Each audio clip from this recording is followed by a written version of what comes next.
Grabe yung mga bata dito, sobrang nagkakagulo na sila kasi gusto nila kumain. And then, let it boil.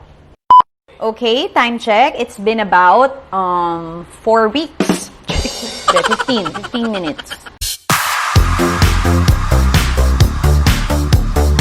Muli na namang pinag-uusapan online ang kalagayan ng actress at vlogger na si Alex Gonzaga.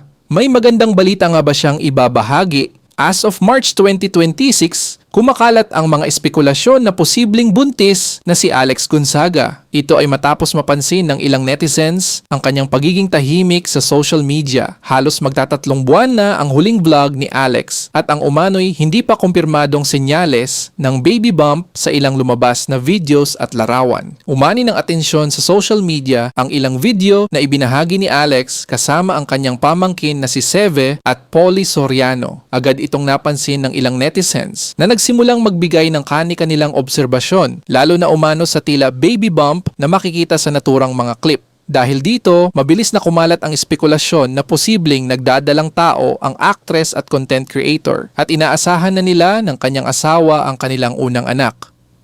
Gayunpaman, mahalagang linawin na wala pang opisyal na kumpirmasyon mula kay Alex o sa kanyang kampo tungkol dito.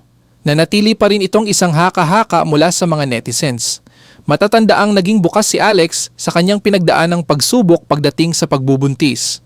Noong January 2025, ibinahagi na nakaranas siya ng kanyang ikatlong miscarriage, isang masakit na yugto sa kanyang buhay bilang isang ina.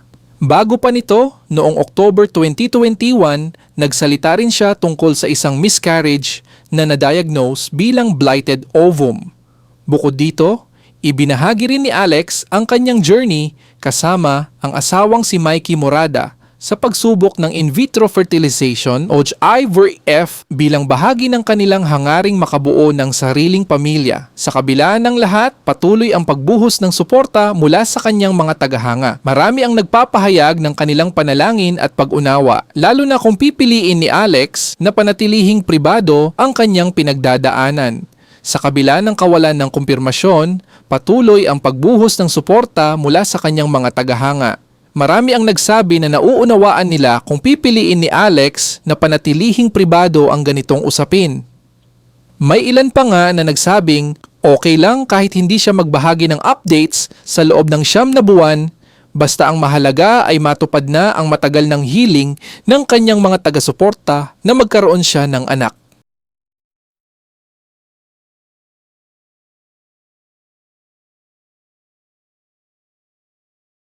Grabe yung mga bata dito, sobrang nagkakagulo na sila kasi gusto nila kumain. And then, let it boil. Okay, time check. It's been about 4 weeks. 15 minutes.